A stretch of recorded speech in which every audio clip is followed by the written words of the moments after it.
In today's math lesson, we're going to evaluate recursive formulas for sequences. Basically, the theme of this lesson is to use the value from the previous step to find the new value. In example 1, we're going to find the value of the second step and the third step, given that the first step had a value of -4, and our sequence is understood to be the previous step plus 15. To work through this process, I always start with examining what is the sequence that they want us to use. So this sequence is discussing the previous step plus 15. So I write that first.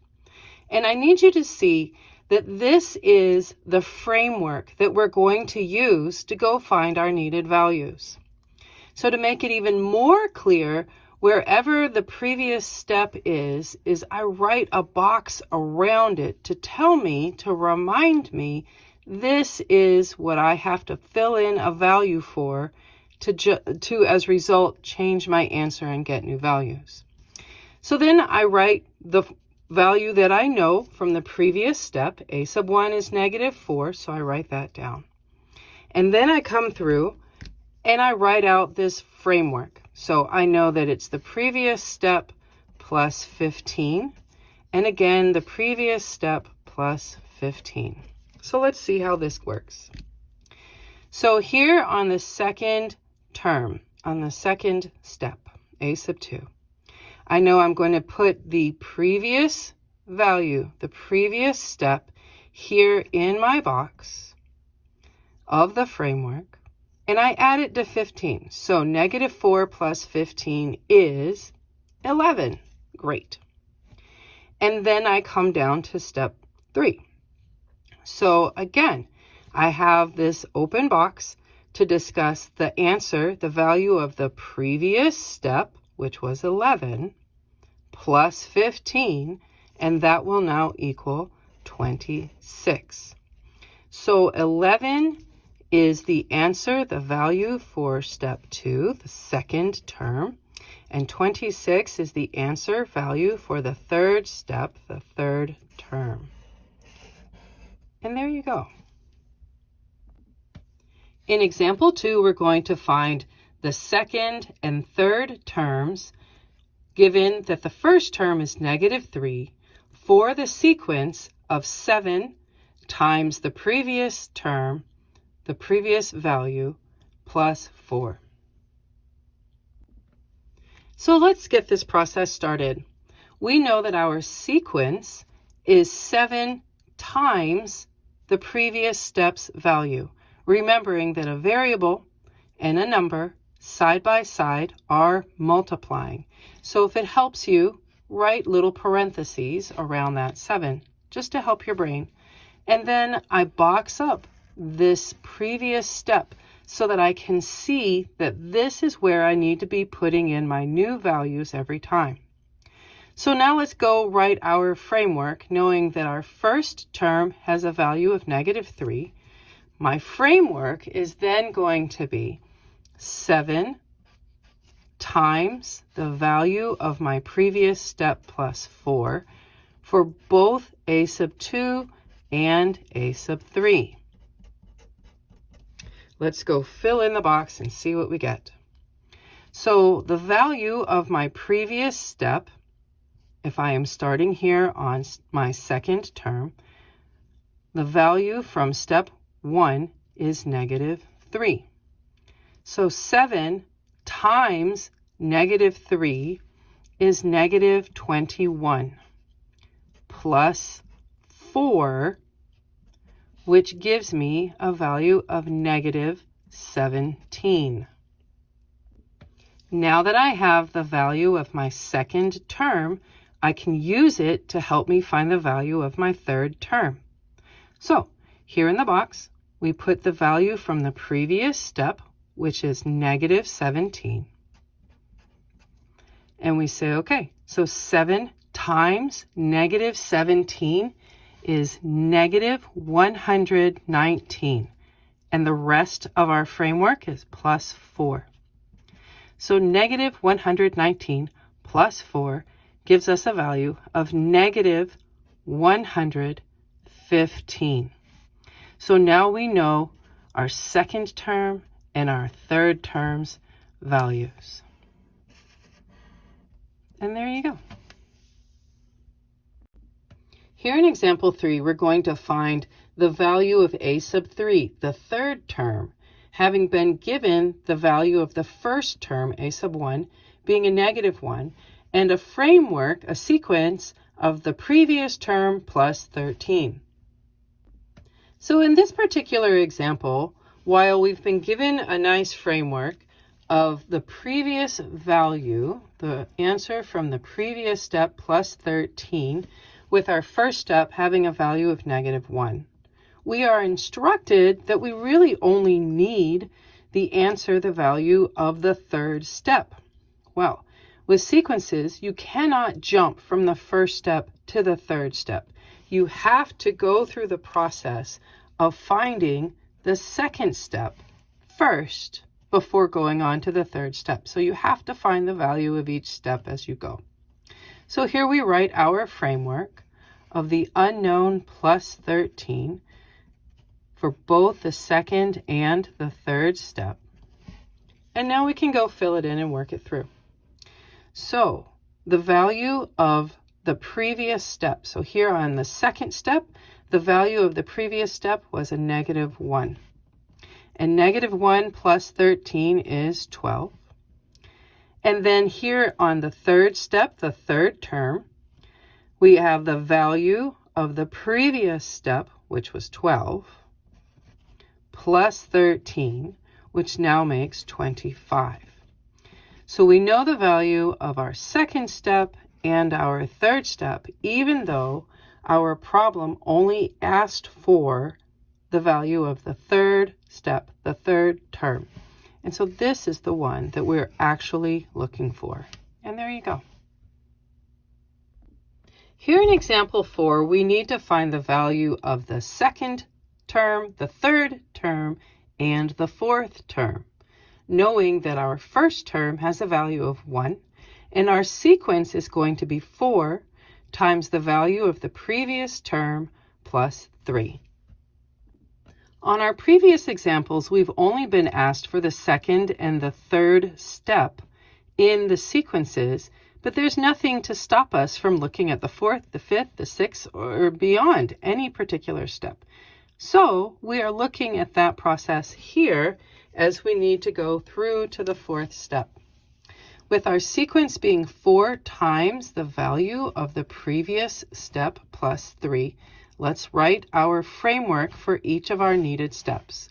So 4 times an unknown plus 3 is what we are using, as it is what we were given.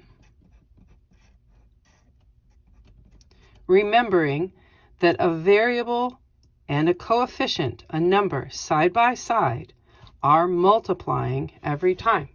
So if you need it for your brain, write parentheses around that 4 to remind you that you are multiplying.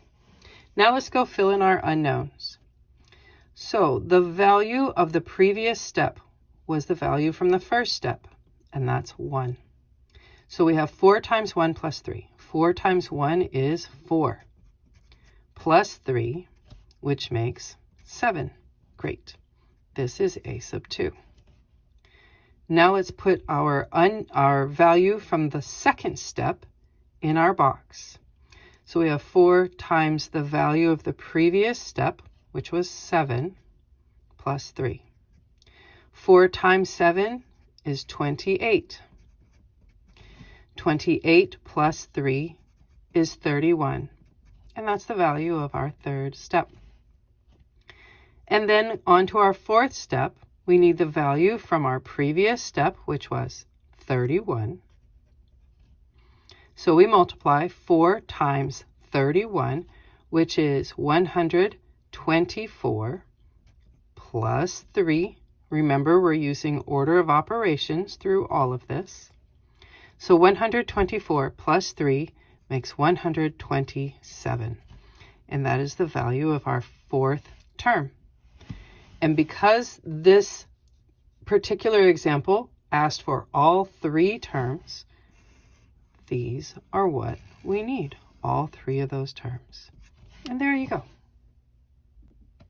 In our fifth and final example, we need to find the values of the third, fourth, fifth, and sixth terms of the sequence, having been given the value of the first term equaling 1, the second term equaling 5, and a framework sequence of 3 times the value of 1 step back, the previous step, plus 2 steps back, 2 terms back from what step we're currently on. All right, let's see how we're going to get this started. So our framework of the sequence is 3 times the value of 1 step back in the sequence, plus the value of 2 steps back in the sequence. So this is pretty different from what we've been doing. And it is because I need these 2 different term values that we are given the first 2 term values of this sequence. So the first term, a sub 1, has a value of 1. Great. And the second term, a sub 2, has a value of 5. So let's write our framework for these 4 steps that we are being asked to determine. So we have 3 times the value of 1 step back plus 2 steps back for all 4 of these options. So this opens the door of conversation that, truthfully, a sequence has an infinite number of terms. We're just asked for some specifics. And as a result, you could be asked for any number of those terms and be given any number of those terms. Here we go. So, remembering that a variable and a number side by side, this a and its coefficient 3 are multiplying. So I'll put a dot to help our brain remember we're multiplying. And there's no coefficient in front of my second term. All right. So the value of 1 step back is 5. It's right there. And the value of 2 steps back, so 1, 2, is 1. All right? So this is 3 times 5 order of operations, which is 15, plus 1, making 16. For our fourth term, we start with 3 times the value of 1 step back. So that's the 16. Plus the value of 2 steps back. So 1, 2. That's the 5. Order of operations. 3 times 16 is 48. Plus 5. 48 plus 5 is 53. In the fifth term, we start with 3 times the value of 1 step back. Well, that was 53. Plus the value of 2 steps back. So 1, 2 steps back, which was 16. Order of operations. 3 times 53 is 159. Plus that's 16, which makes a value of 175. On the sixth step, we see 3 times the value of 1 step back. So 1 step back had a value of 175 plus the value of 2 steps back. So 1, 2. That was 53. Order of operations. 3 times 175 is 525 plus the 53, which as a result has a final value of 578. So this problem was very different in that it was much more involved, and we had to look at 2 previous steps, and we had a coefficient in front of one of our terms. So the process of just going through the framework is still very much the same, but we had just more framework to process through. And because the problem asked for all 4 of these values, we would have to give them all, which is not hard, not bad at all. And there you go.